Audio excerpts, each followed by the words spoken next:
Hello, welcome to our fifth and final UBS pre-concert talk for the Bangor Symphony Orchestra's 130th season for our Masterworks 5, Our American Story, coming up on April 26th.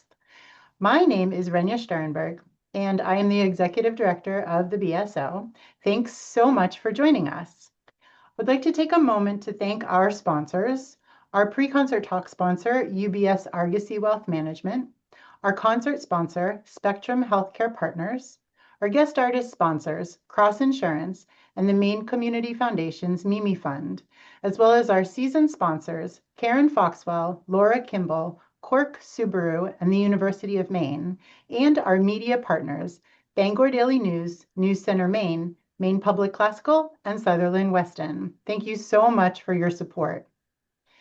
Before we talk about today's program, I am going to introduce the people that I have here on the Zoom with me. I am co-hosting today with our music director and conductor, Lucas Richman. Hi, Lucas. Hi, Renia. How are everybody? And then we also have with us our two guest artists, soprano Denisha Ballou. Hi, Denisha. Hello.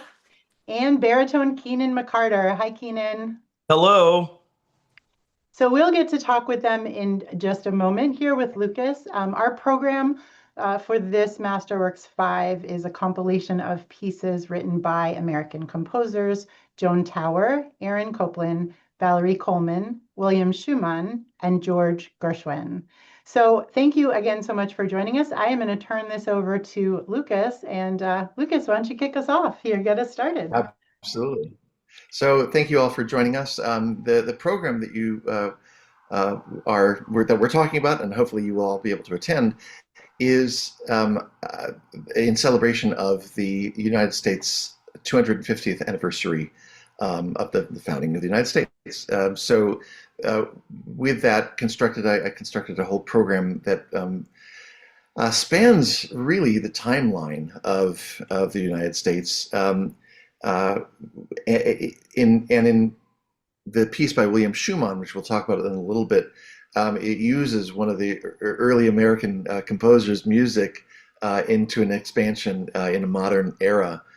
So we're really covering the decades, the centuries of this great country, and I'm so delighted. The second half of the program will feature music by George Gershwin from his extraordinary theater piece Porgy and Bess. The music is iconic. The score that he wrote with his brother Ira Gershwin. Ira wrote the words. Is just one of those gripping dramas. And in this iteration, we had the chance it's a concert suite put together by Robert Russell Bennett. And so we'll be doing a shorter, we're not doing the entire production of Porgy and Bess. But I'm so delighted to have with us our soloists, Denisha Ballou and Keenan McCarter. So welcome, both of you. Yes. I'm so excited. Have you been to Maine before? I have been to Maine. Go ahead. I can't remember when, but I'm sure that I was there on tour at some point. I have been to Maine. I've been to Maine a couple of times, but not Bangor. I have some family in Maine, in Portland. So I've, tasted the lobster rolls and all. So I'm really looking forward to coming because Bangor is a little further up north. So I'm really looking Yes. forward to coming out and yes, experiencing a bit of the city and making some beautiful music. And Denisha, speaking of beautiful music, you and I have had a chance to do this very piece together. I looked it up. It was actually in fall of 2010. We did this very concert suite with the Knoxville Symphony. And Yes. that's where I first became aware of your talent. Yes, Um, that was actually one of I don't. Go ahead. I was just gonna say that was probably one of my first professional gigs. I want to say, yeah, with Knoxville Symphony was performing Porgy and Bess. Yeah, in concert. Amazing. I don't remember how it was that we first met, how I first heard about you.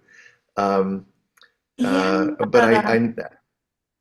Maybe it was through Knoxville um, Opera Studio when I was in school there. oh, that would make And sense. yeah, I was Right. in like multiple productions. Wow, I had some interesting roles singing in grad school there. But I feel like we met somewhere I was singing there with I don't even remember what opera, but we met and yeah, it was amazing. Wow, Well, that's like a lifetime ago. I, I remember when your voice opened up and started singing "My Man's Gone Now." I thought, oh boy,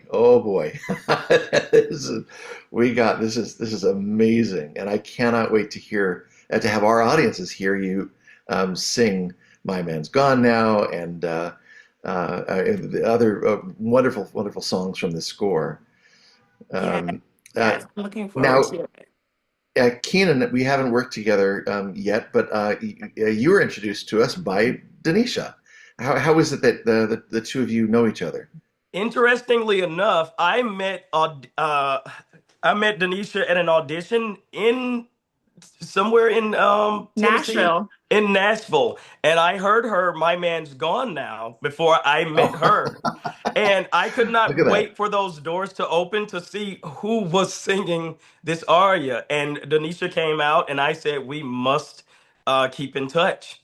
And I think we exchanged like social medias, and I met Denisha through "My Man's Gone Now" as well. Wow.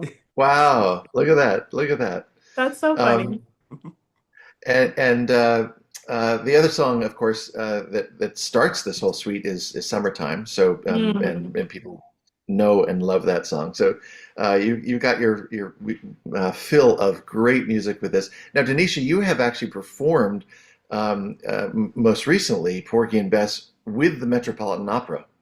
I mean, Yes. that's. Can you tell us about that experience? Yes. Oh my goodness. Imagine 60 plus singers making their Metropolitan Opera debut on the same night. It was the feeling, I don't know if I can describe it. I don't know if I can put it into words, but it was an incredible, incredible night. And singing with the Metropolitan Opera, specifically in Porgy and Bess, has been such a treat. Working with, we had different conductors because we've now, I guess, reprised the production 3 times now. But it was amazing. We had Maestro Robertson, Michael Robertson is his name. He was so wonderful. We worked with Camille Brown, who is also a choreographer on Broadway. And she was co-directing the piece along with Jim Johnson. And so it was a really, really special time to dive into this music and to really bring to life those stories today. So what an incredible honor and privilege, and to be able to say we walked away with a Grammy recording is pretty amazing. Yeah, Yeah, and I was a featured soloist in the Porgy production. I had a solo in the funeral scene. So amazing. And yeah, so let me incredible. ask you, did were you at the performance? It wasn't Denise Graves did her final performance as well? Were you Oh, there on stage with yes. that? Yes, we were there. Oh, what a pioneer. What an amazing artist. Such a giving, loving, encouraging woman. I remember it's kind of funny on stage in the final scene of Porgy and Bess when Mariah comes out with treats. She actually made those pastries every performance. And we were all like really looking forward to that right before the final number in Porgy. So that was always kind of fun. But Denise Graves, she gave so much on stage. She came each time in different scenes, she always came up to us and looked us in the eye. She wanted to connect with us on stage. Just an amazing, amazing woman, amazing artist, and how Hmm. awesome it was for us to be able to be on stage with like a legendary artist as Denise Graves.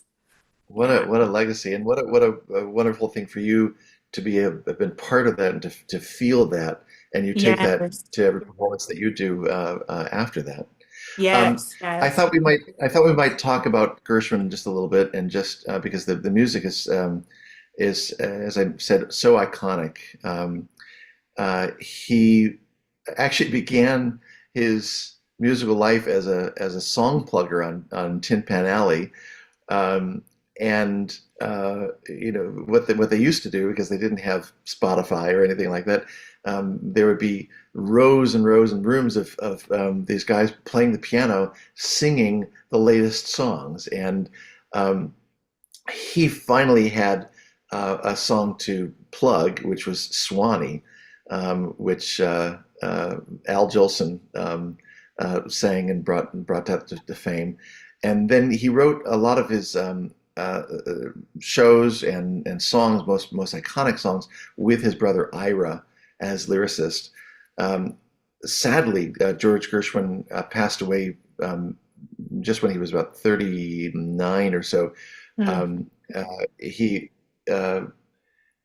was writing a film score out in Los Angeles and had a headache, and that was kind of the Mm. end. I think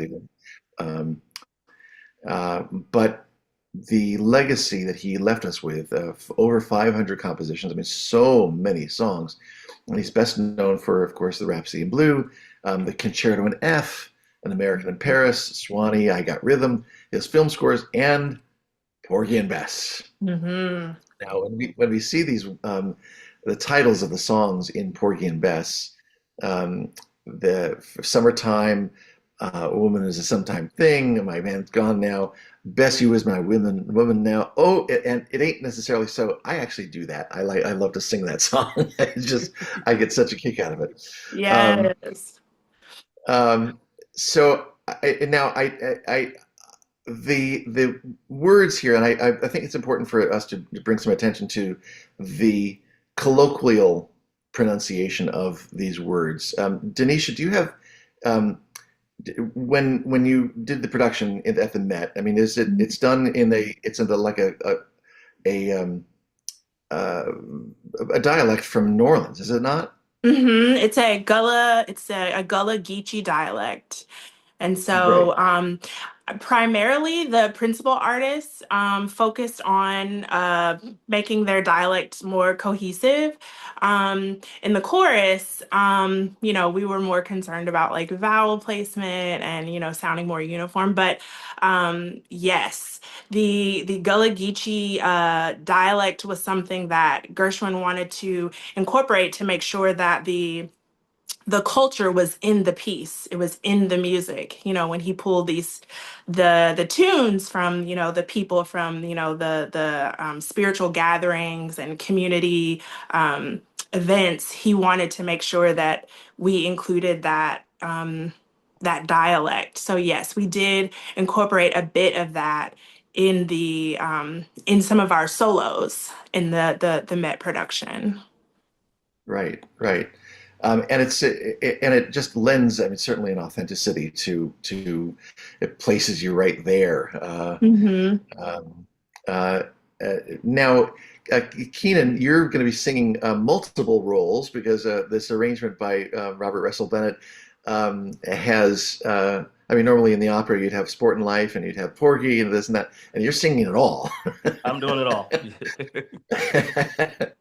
So how does that feel? And have you've had a chance to sing these songs in a number of contexts, I imagine. Yes, I have. I've done a few of them in recital with piano, and I've done There's a Boat That's Leaving Soon. No, ain't necessarily so, with concert band, believe it or not, Yeah. a few times, and I'm really looking forward to performing this with this lush orchestration. I think that it's in the perfect order, because I start with Jake and I'm a baritone, and then I go to Porgy, and by the time I get to Sport and Life, I should be warmed up and good to go and ready to have a little fun. Um, Yeah. but yeah, I'm looking forward to bringing all three of these characters to the stage. Now, I think some of our audience would be really interested to know that your main gig is not singing. Is Well, that it is correct? it's singing actually. I'm It in the is. Army chorus. Yes. You're in the Army chorus, and how long have you been in the Army chorus? In the 13 Army? years I've been in the Army as a singer. That is brilliant. That's brilliant. So you Yes. must have toured everywhere Yeah, singing. I've toured the country. I've been to most of the states, and now I'm stationed here in Arlington, Virginia. And now that I'm stable, I've been doing theater in Washington, D.C. Oh, wow. Hmm. Oh, very cool. Very cool. Yeah. And now that if you're singing all these different parts in our version of Porgy and Bess, which part would you like to actually do? I would love, well, Sport and Life fits my personality. For Hmm. sure. Okay, okay. Yes, yes, yes. Uh-huh. And I love the musical theater-ness of it all. I like the liberties that he takes. And I'm looking forward to bringing some of that experience to the stage as well. But Sport and Life would be the most fun for me. Yes. I imagine. I imagine.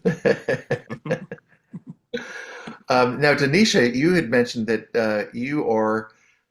this is not the only production that you've sung with the Met. You are working with them on a regular basis. Could you tell us about that? Yeah, I'm in the what we'd call the supplemental chorus at the Met. And so I've done about 15 productions and counting. So it's Wow. been pretty incredible. As you guys were talking about just traveling, this piece, Porgy and Bess, I actually have a lot of history with this piece because actually the very first production that I've ever done was the Broadway tour of Porgy and Bess. And Oh, I was singing Oh, Serena. That was 2013, 14. So that was right after Audra McDonald and Norm Lewis had performed the production on Broadway, and then I was in the Broadway tour singing Serena. oh my So goodness. yes, this piece, I it's a lot of history, and a lot of beautiful moments in my journey of singing. Porgy has definitely been really, really special in my career. I had a chance to work with Norm Lewis just recently. I Really? conducted for him.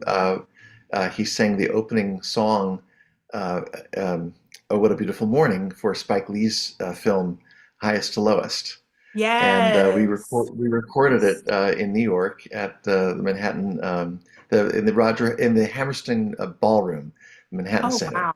Uh, Wow. yeah, yeah. What an amazing a performer, and what a gentleman he is. Yes, he's so Uh, generous, a wonderful artist to work with for sure. I so didn't get to sing with him in the production because in the tour production there were actually two singers who were in the Broadway, but they were I don't know if you guys have heard of Alicia Hall Moran and Nathaniel Stampley. They were our Porgy and oh Bess. sure, And they were in yeah, the Broadway wonderful. production. Yeah, but Norm came to our rehearsals and he dropped in and he gave us treats and always just very encouraging. And so, yeah, he was amazing. He was amazing to meet. That's And terrific. yeah. Now you said you were in Fire. Was that Fire Up in My Bones? Is that the? Yes. Can you tell us about that? Because that's what an amazing piece that is. Yes, Fire Shut Up in My Bones, written by Terrence Blanchard, and the librettist is Casey Lemons, who is also has done quite a few Spike Lee pictures. Fire was actually a really cool, crazy experience. So I wasn't originally cast in the production, and about 2 weeks before the show opened, they had someone who had to drop out of the show. Mm. And at the Met, you have to audition for everything, even if it's like a very small bit part, you have to audition. So I got a call and I learned the role of Verna in about an hour. And then I had to walk into my audition, sing, and then shortly thereafter, they were like, "We would like to offer you the role of Verna." So that was one of those like God moments where it's just like, oh my goodness, like because I wasn't originally cast in the piece. So I was so excited, but also very nervous. My first rehearsal in the show, we were on stage Oh gosh. So yes, Wow. crazy, crazy. But I had wonderful colleagues that, pushed me, go here, go there, you do this, you do that. And yeah, it was incredible. And that was also another Grammy Award winning production. Such beautiful music, such a gripping story. Um, we were able to meet Charles Blow, who the piece was about, the journalist. And Hmm. also just working with Terrence, such an incredible musician, and he's so giving, and he really likes to collaborate. And he wants you to bring to the piece what it is that you see in your interpretation. So it was really awesome to work with a living composer in that piece, and to do that piece at the Met just made it even more incredible. Well, I'm so excited about bringing the two of you to Bangor with your extraordinary voices. We're going to have a great time with this stunning music. Keenan, thank you for being with us, My and pleasure. Denisha, thank you as well. What an honor to have you both. Yes, so excited. Cannot wait. Thank you. We'll see you soon. See you soon. Bye bye. Bye. Wow, fascinating. So yeah, really delightful, and Yeah, what great stories. great stories. Yeah, and there's like a million more stories, right? We can't get through them all here in I know. this short time, but yeah, it'll be so wonderful to have them up here. All right, let's jump back in here and let's see what else we got. This is kind of a big program. There's a It few is. It different is. pieces on it. On the first half, we have four different works. The two fanfares and two fully orchestral works. We begin with Joan Tower's fanfare for the Uncommon Woman, and Joan Tower is a Grammy Award-winning a contemporary American composer and conductor, pianist. She has won just about every award you can win as an American composer, Yeah. with great honors, and is very well respected in the field of composers. Uh, Not just because of her work, but her graciousness Yeah. with up and coming generations. So she wrote the fanfare. Well, she's known for um, her orchestral works and her chamber works. The Made in America is a piece that was played by but performed in every state of the United States. So it got tremendous play in 2005. I think it was a special um, consortium through the League of American Orchestras, Mhm. and orchestras around the country signed up to the local premiere of Joan Tower's Made in America. And the fanfare that we're going to perform is the first of six fanfares that she wrote. Um, Definitely, the title is kind of a nod to the Copeland fanfare for the common man, but has very different spin on it. A celebration of women who succeed in spite of obstacles in their way, and it's an homage to women who take risks and are adventurous. So the things it shares with the Copeland, besides a modification of his title, is also the instrumentation, which is brass, uh, horns and trombones and tuba, and trumpets and percussion. So it's the same instrumentation as the Copeland, but then after that it completely takes its own path, and it does not try to mimic at all. Mhm. The Copeland is very unique to her own voice, and with the piece, it became kind of a rallying piece for many orchestras that were playing specifically pieces by female composers, and just became very prominent. And so she decided to keep on writing more fanfares for the Uncommon Woman. Um, And the piece is a really good setup and match with the Copeland, which is actually slightly shorter, but it's iconic in its delivery. Aaron Copland was born in 1900 and lived to be 90.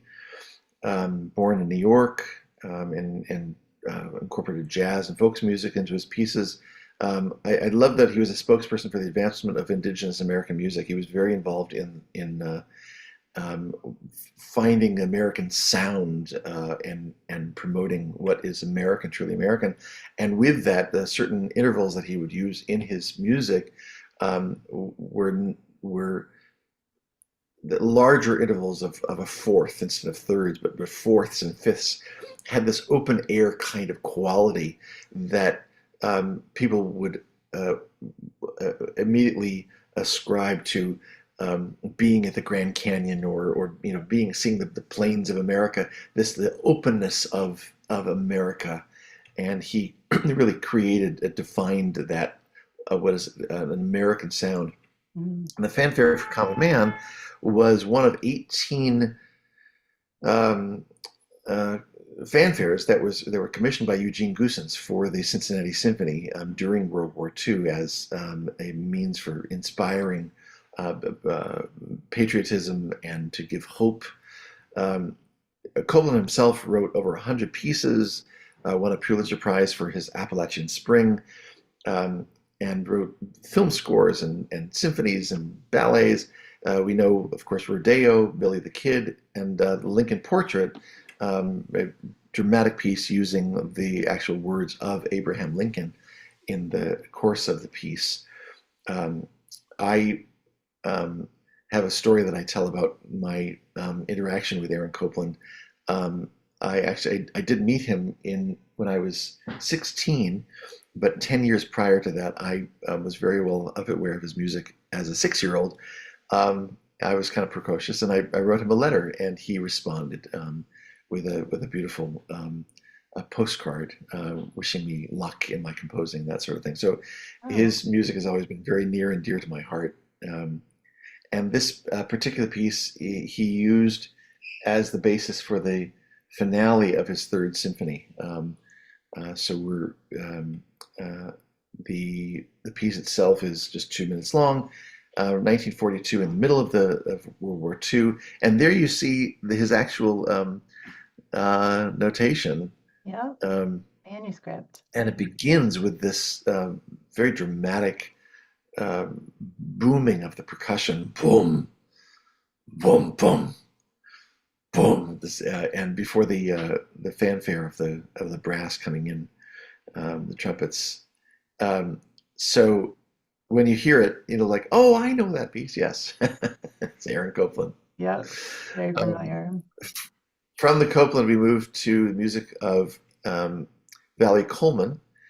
And Valerie Coleman is a flutist and a composer. Um, from a very early age, was composing 3 symphonies by the age of 14, and very well known for her quintet that she founded called the Imani Winds. And part of the vision of the Imani Winds is giving back to or encouraging uh, the next generations of musicians through a summer mentorship program in New York City. Um, and she's been very active in supporting other young musicians and spreading goodwill through her music. It's really extraordinary. And she was appointed to the composition department at Juilliard in 2024.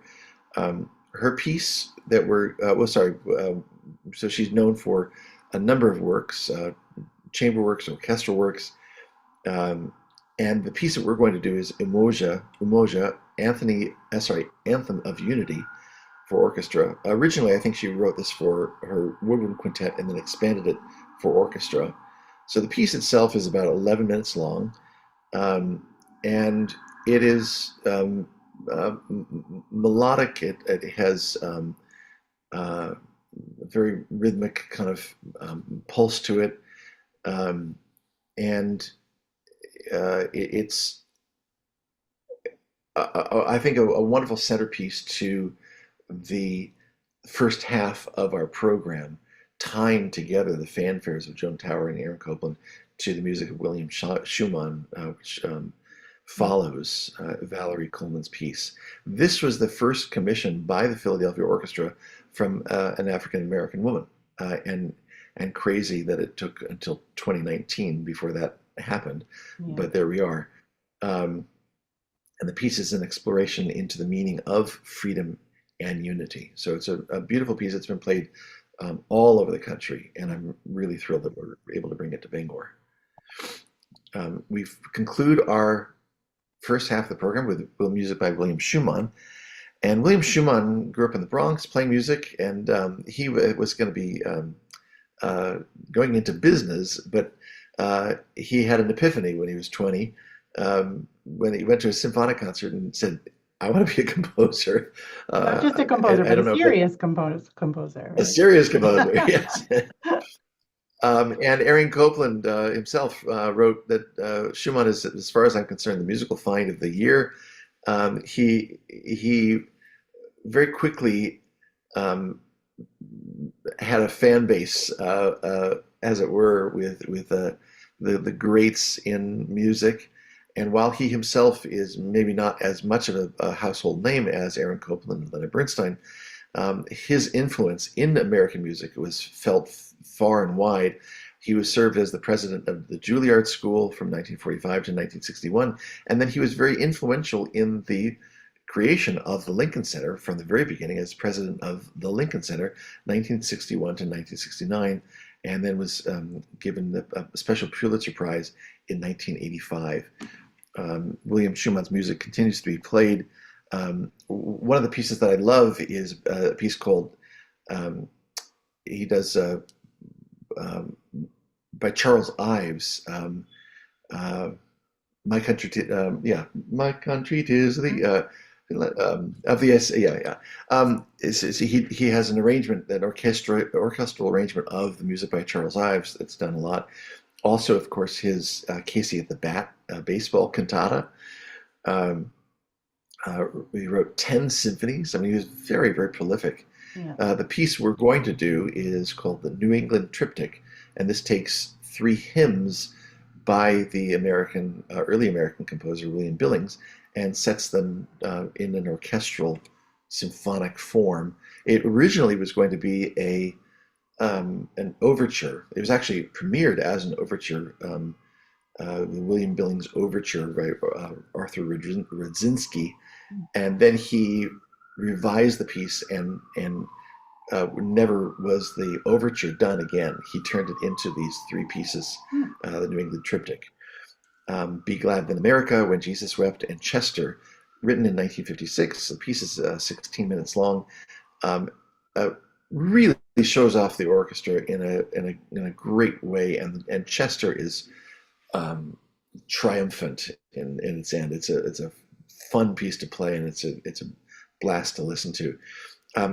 The songs, I originally had hoped we would have time on the program to present the William Billings songs side by side with the New England Triptych, but given time and space, we can't do that. But we have a very unique opportunity to do so, to hear the original hymns with the university singers, conducted by Francis Vogt, on stage in so right now you're watching our pre-concert online, but we're going to do a live pre-concert talk on stage at 2 o'clock on Sunday, April 26th. We'll have a chance to hear me interview Francis Vogt, and we'll talk about music of William Billings and the other pieces on the program, but also to have the university singers sing the actual original hymns by William Billings. So that's going to be a real treat. I hope you can join us at 2 o'clock on stage. Well, don't be on stage. We'll be on stage. I'll be in the audience. You can be close to the stage. Actually, the seating is open, so you don't have the seating is open. your assigned Yeah. seat. You can just come in for that pre-concert talk and sit wherever you want in the hall. Exactly. Yeah. Yeah. But yeah, maybe not on stage. Yeah. That's great. Thank you, Lucas. Yeah, that's going to be very special to do a live in-person pre-concert talk. Yeah, And right. we have had in the past, the Bangor Symphony Youth Orchestras has a quartet that has been playing in the lobbies before the concerts. They will still play. They will play from 1:30 to 2 instead of their normal Great. 2 to 2:30. So we'll have the youth orchestra in the lobby. So come at 1:30, listen to the youth orchestra quartet, and then come on into the hall at 2. And yeah, we'll get you all primed and ready for the 3 o'clock concert. Lots of music. Lots of Lots music. of music, lots of great music, really great music. And if you're there and you want to hear it again, or if you're unfortunately not able to attend, we also offer a digital concert ticket. A single digital concert ticket is only $10. You can go to watch at bangorsymphony.org, and you'd be able to watch this concert. It's the recording is live. We do professional recording, both audio and video. It's a live take of the concert, and the digital concert will be available from May 1st through May 15th. This concert will also be broadcast from the live recording on Wednesday, May 6th at 8 o'clock p.m. on mainepublic.org or 106.1 FM on Maine Public Classical. I want to thank everybody for joining us today for this pre-concert talk. You can visit us at bangorsymphony.org for more information, or if you've got your phone out, we've got this cool QR code. You just bring it right up to your screen and snap on that, and that'll get you over to our website where you can see all kinds of information about our upcoming concerts. Lucas, thank you so much for your time. I have to say, you're not in your normal setup here where we normally see you. So where are you? I'm actually in my sister's apartment in New York. Okay. Um, I'm here because I'm attending the opera and the theater. I had a chance to go to the Metropolitan Opera You're in New York City. Yeah. in New York City, yes, to see a performance of Innocence, tremendously powerful opera. And my sister is going to be opening as the lead in a production of Milk and Honey, Oh, Jerry Herman's first musical. nice. Jerry Herman wrote Hello Dolly and Mame, and so she's going to be in Milk and Honey coming up, and I'm looking forward to seeing that. So Quite the musical that's why I'm family you come from. Yeah. exactly, Oh, that's exactly, really great. exactly. Well, enjoy your time in New York, and it'll be great to have you back in Maine next week for this concert. And for those of you watching our pre-concert talk, thank you so much for joining us. And we'll see you at the symphony. Thank you. Thanks all.